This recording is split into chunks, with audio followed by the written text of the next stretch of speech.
Hey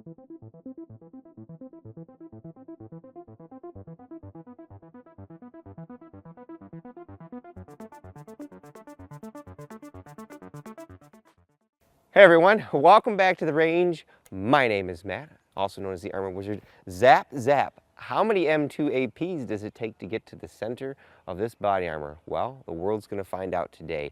We have some level 4 armor from Hanlin Tactical Studio. Someone correct me in the comments below if I totally murdered his name. This is a silicon carbide PE level 4 plate.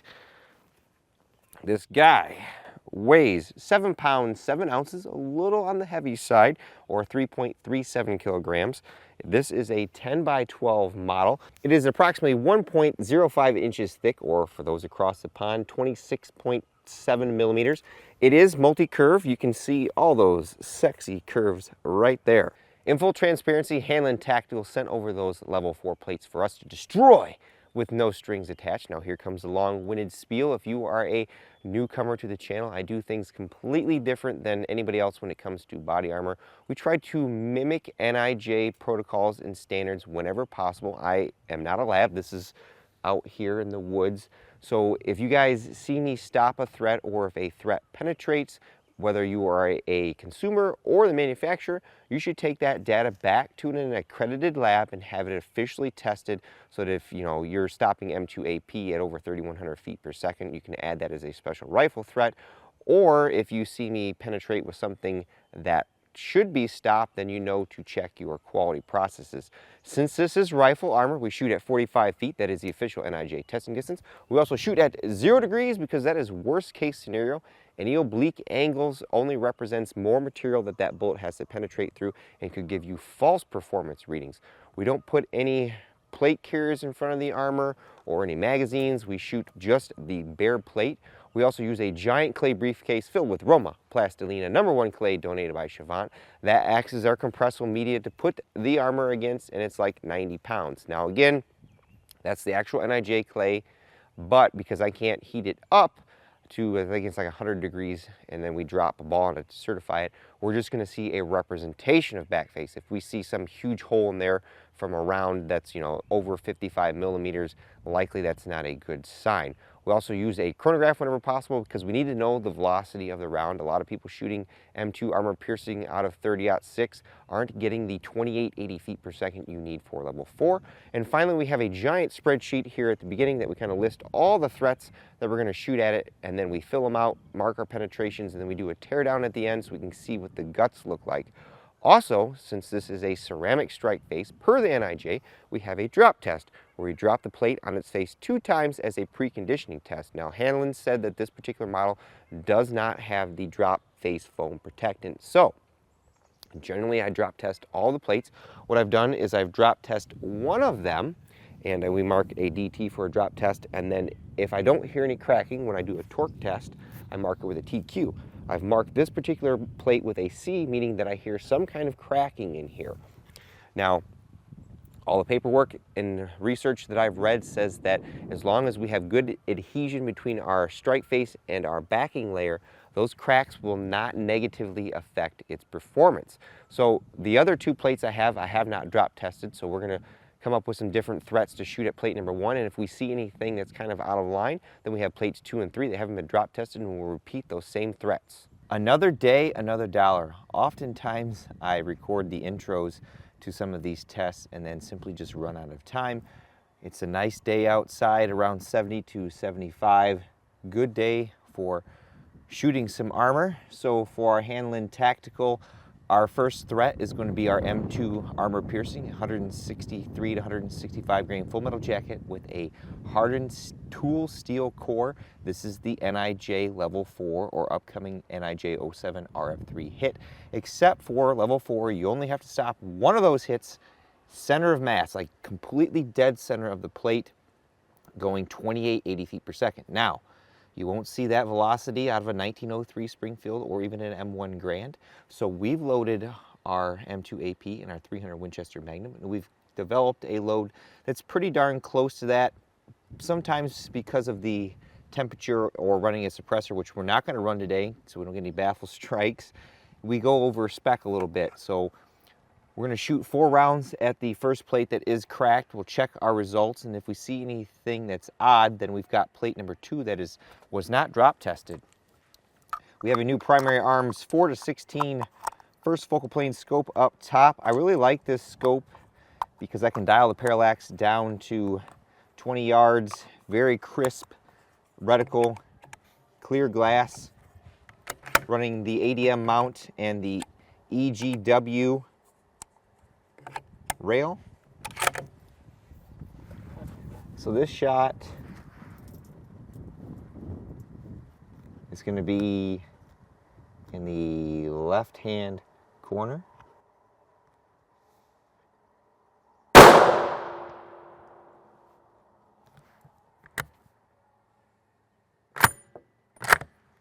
We smoked a strap and we were, I think, almost 100 feet per second over spec. Sorry about that, folks. Shot number 2 will be on the extreme right.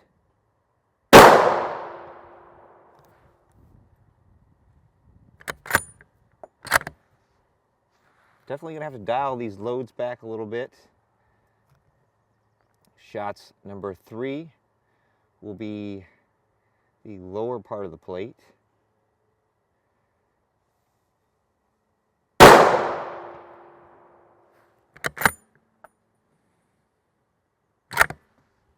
And then shots number 4 will be on the right side.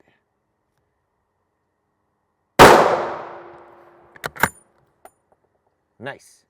All right, let's go see what we did.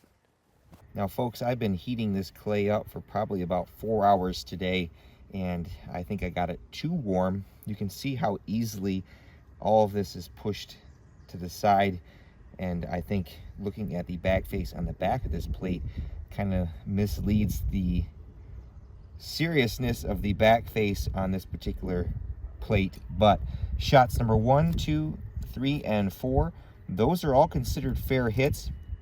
We're 2 inches or more from the edge. We are 2 inches from subsequent shots. And again, level 4, you're going to put 1 hit right here. And depending on how the plate is designed and the curvature, particularly right here is a weak area on plates. You've seen time and time again where I've stopped M2AP right here, and then this one penetrated, or vice versa. And I think that has to do with the curvature of the ceramic in that area. Looks like we're using some Kevlar up front. That's a good thing. Place those bets in the comments below. This is silicon carbide.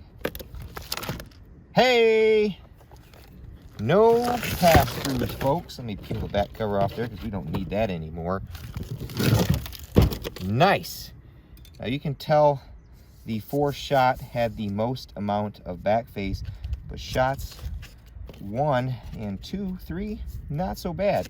Now we are starting to delaminate our plate here. It looks like it is pressed, but that energy is playing hell on this plate. Now there's some solid hits left on this plate. I think we'll put some shots of 5.56 on plate number 1 before we move on to number 2.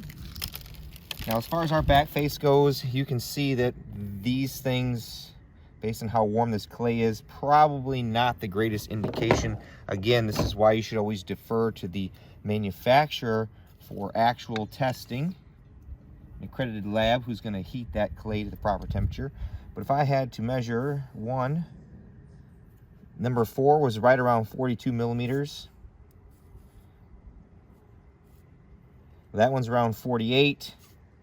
And I think just because of how warm the clay is, like that's 53. Like I said, the clay is way too warm, so we're gonna get lots and lots of back face on here. I'll beat this all back flat and we'll take some more hits. Before we move on to plate number 2, we're gonna throw some 5.56 hits at plate number 1 because it's already compromised. So again, this is all kind of worst case scenario in any official lab testing, typically for a given threat. Let's just say the RF1 threat, which is going to be our M193 at 3250 feet per second. They're going to take 3 to 6 hits on a plate and then move on to another. If you can take anything away from my testing, is that generally ceramic is a lot more multi-hit capable than a lot of the internet commandos make it out to be. So again, we've got our 55 grain full metal jacket M193 that is known for defeating steel armor. Polyethylene is good at stopping it, and some ceramic strike faces are prone to being defeated by it if they are on the thinner side. Then we have M855A1, that is the U.S. Army 62 grain enhanced performance round. This replaced M855. It's got a much larger and harder arrowhead steel tip. We'll take 4 shots of those and 3 shots of M8 or M193. Check out our plate and then go to number 2 for some spicy boys.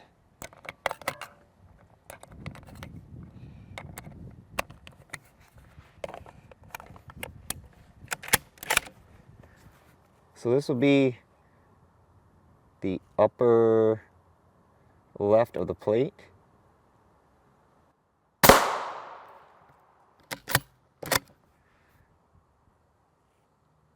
This will be right next to it. Then the third shot will be right in the center of the H and the L. Then our M855A1, we're going to put these on the bottom row, or the third from the bottom in the middle.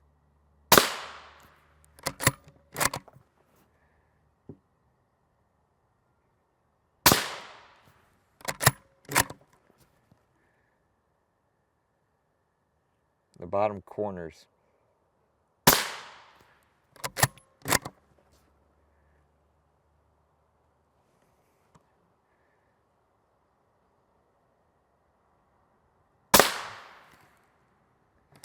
Nice. Good shooting, Tex. All right, we've got all of our ducks in a row. M193 shot number 1, 2, and then 3. Then our M855A1 shots number 1, 2, 3, and 4. I do believe all those are a fair hit considering what we've already shot at this plate. It's starting to fall apart, but it seems to be containing a majority or fragments. They are starting to come out the side right here. Place those bets in the comments below. Come on, little plate.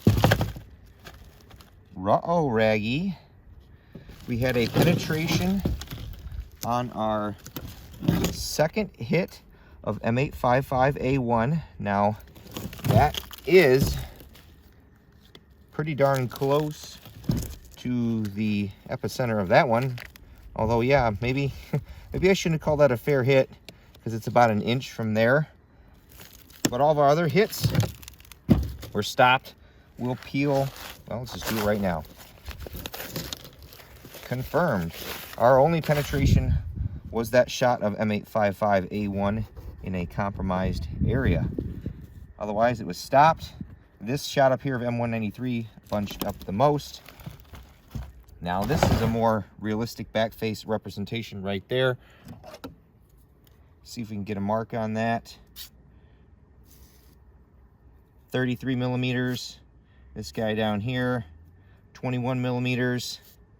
Our center shot, 14. And then obviously this one up here that's on the edge is the worst at 54 millimeters. Again, the clay is still probably too hot. It's making a mess all over the place, but very impressive so far. Let's step up to some big boys. And now it's time to bring out our king of destructions in our 30 cal. I got our 13-inch SCAR 17S pistol here. We got the Vortex Strike Eagle 1-8 on here. Got my offsets hopefully correct, but this is a 130 grain M993. This is the U.S. Army's current 7.62 NATO armor piercing round. It's 130 grains. It's got a very pointy shaped tungsten core in it. In the past, a lot of our level 4 plates struggle at stopping this from our 13-inch barrel or longer. Some of the alumina plates are really good at stopping it at up to a 16-inch barrel or like 2,800 feet per second, but only the Adept Colossus to date has been the plate that's been able to stop this at 3,400 feet per second.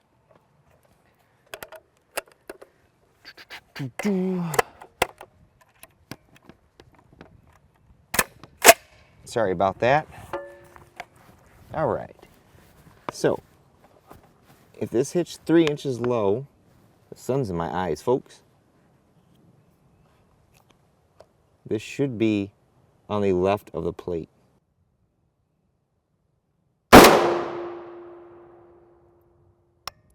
Well, we were dead center, but I'll accept that. I apologize, folks, but we lost our battery backup. I forgot to bring my normal little heat cure portable battery backup. So I had the APC, and unfortunately it's ran on the battery, but we're getting close to finishing. So I have the laptop screen here. We have 3 more armor-piercing threats that we've kind of uploaded to, again, be maximum worst-case scenario.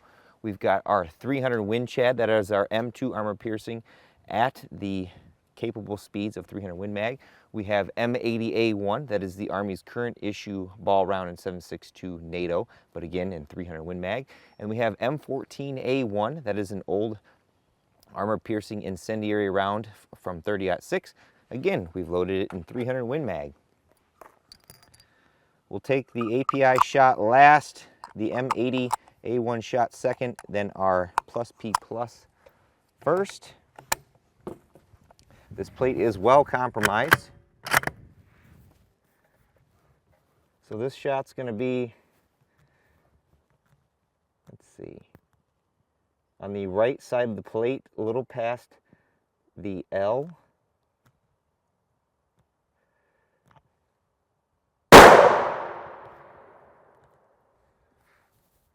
Not sure if I got a velocity reading off that, 3,200. That was a little close to my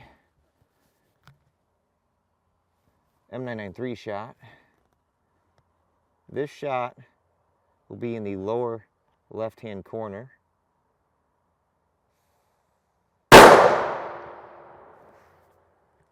.34-47.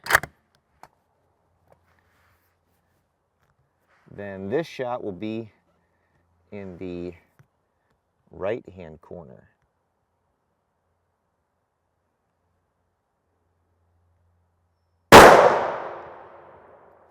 I love that flash. As always, we're going to play it back in slow-mo.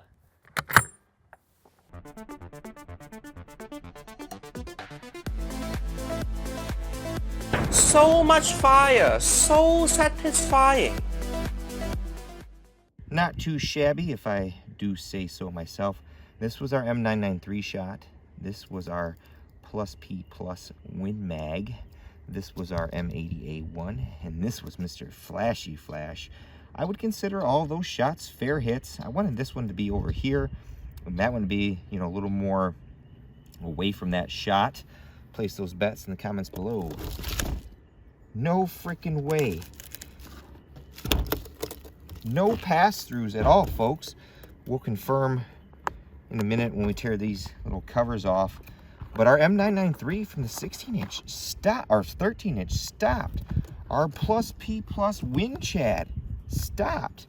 And our Flashy Flash.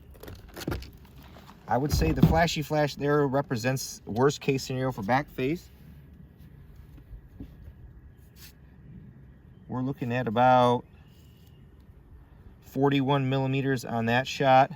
Our plus P plus up here, 33 millimeters. Our M80A1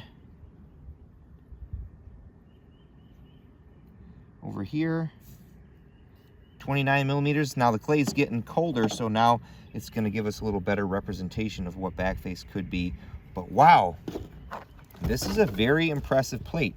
Now it is a little on the heavier side at 7 pounds 8 ounces, but we're going to tear this down and see how far we go to the edge with our ceramic and see what other tidbits lie inside. All right, folks, we're going to take 2 more shots because I pretty much ran out of threats that we could potentially throw at this plate besides longer barrel length M993, and I don't think that plate's designed for this. So we've got another hit of our M80 ball, and we have M14A1 API. We've stepped down to our 308. This is a 24-inch Savage Axis 110 Tactical. Got a Yankee Hill Phantom M2 on there. Just got back from them repairing. I've had it for 10 years. And I finally had some weird baffle strike with M2AP. Got the M Carbo flat face trigger in here. So up first will be the M80A1. We're going to put that on the top of the plate.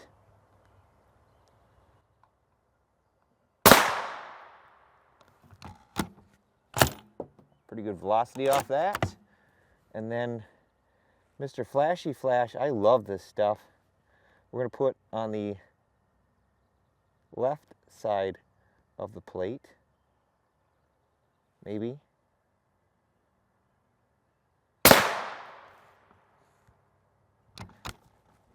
Yeah, got the old Ammo Inc. sticky brass in there. All right, let's go see what we did.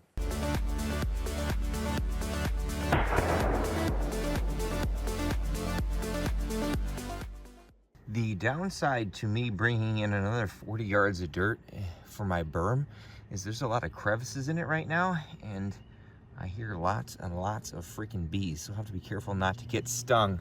But our shot of M80A1 was right up there. Then our shot of our API was right there. I wanted to be a little more over here, so that is 2 inches. I smoked another one of my straps. I hope you guys don't ever get tired of me saying, hey, you know, if you're a Patreon, you help buy these things. They're like $2 a piece, and sometimes I can go multiple outings without destroying them. Otherwise, other times I shoot the shit out of them. Pardon my French. Ruh-oh, Raggy. We finally had a penetration from that API. You can see that it just burned its way through there. Likely there wasn't a lot of ceramic to stop it. I didn't see much of a bright flash. But our M80A1 up here was stopped. And the back face, not too significant there. Now what I like about this plate is that normally after a few hits, some of the other plates that don't put a lot of thought into engineering and overbuilding it is that they tend to torque fairly easily. That means that the bonding between the backer and the ceramic isn't that great, or the ceramic is very brittle. Typically with silicon carbide, which is what we see being used here, and it says so on the back, is that once you start putting some hits on it, it degrades rather quickly, versus alumina tends to stay intact longer.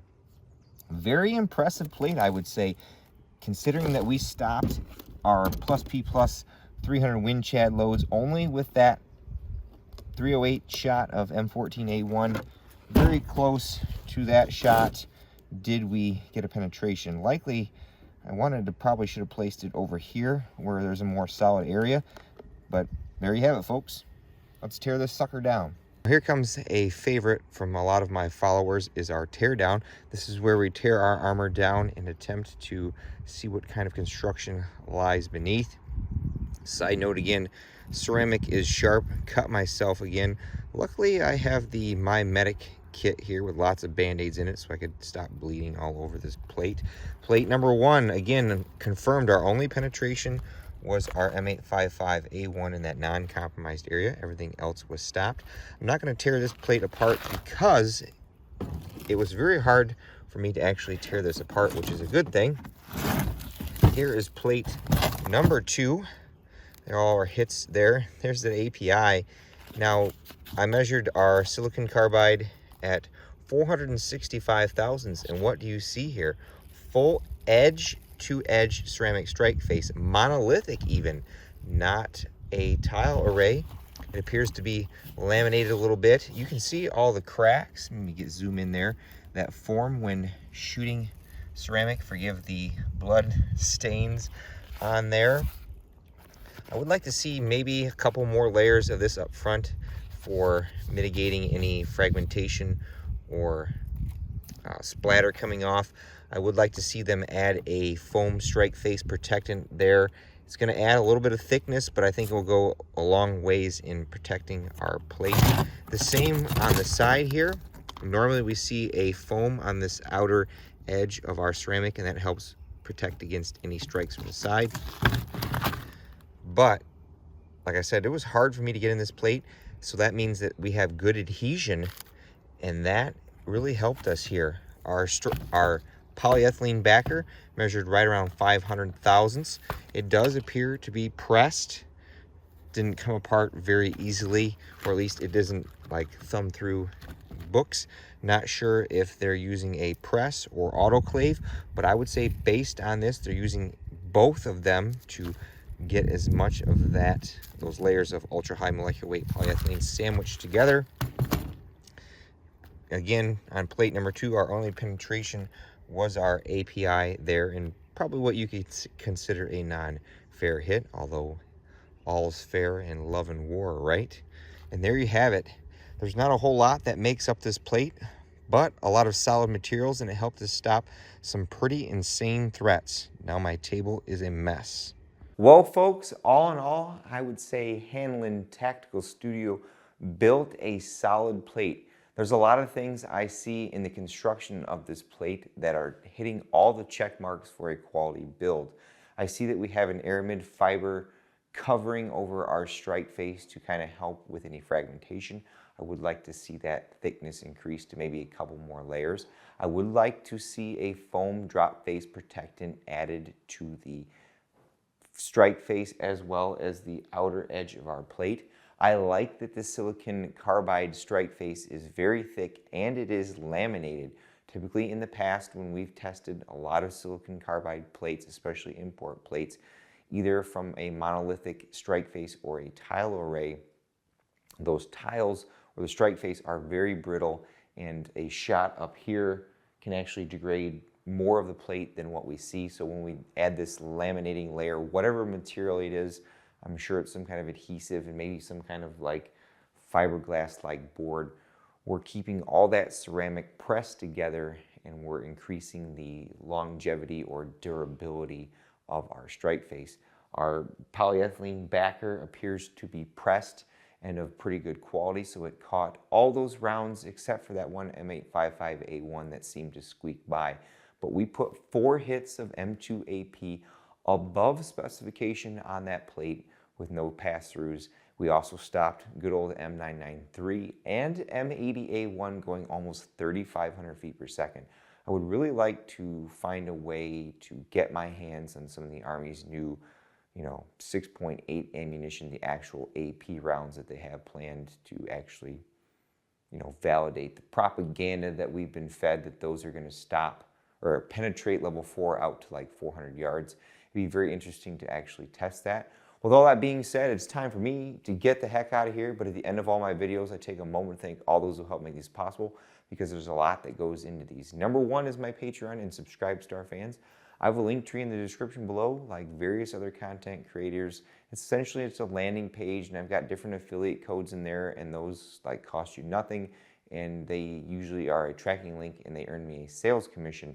And what I do is I use a majority of all those funds to put right back in the channel to buy mainly ammunition. That one shot of M993 market value is around $70. So $70 for that one shot. Those M2 AP loads are like $4 to $5 around anymore. They've gotten quite expensive. So all of that support is greatly appreciated. Number 2 is Hanlin Tactical Studio, who in full transparency sent me those plates to destroy with no strings attached. And of course, number 3 is you all for watching. Until next time, I'll catch you at the range.